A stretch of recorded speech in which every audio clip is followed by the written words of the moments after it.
Today, we are going to learn the Uyghur alphabet. There are 32 Uyghur Arabic letters in our language.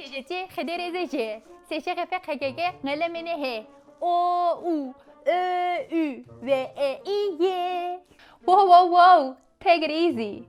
Today, we are going to learn 8 vowels in our Uyghur language.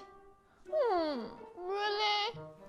Compared to English, in our Uyghur language, the vowels are pronounced more consistently with how they are written. Let's start with the first vowel. A.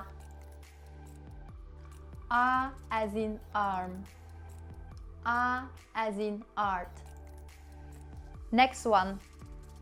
A.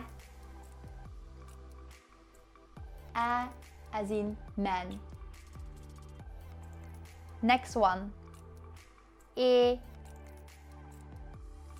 A as in ear.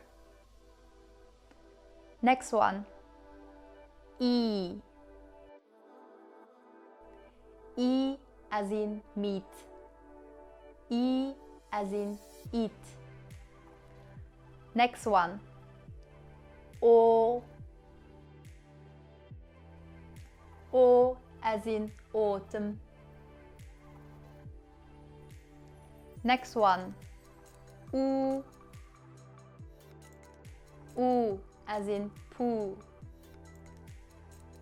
Next two vowels are Ö and Ü. I can't find any English words for these two vowels. So if you have any suggestion for English words for these two vowels, let me know in the comments down below. And these are the 8 vowels in our Uyghur language. A, E, I, O, U, Ü. Very good! That's it for today and see you next week. Bye!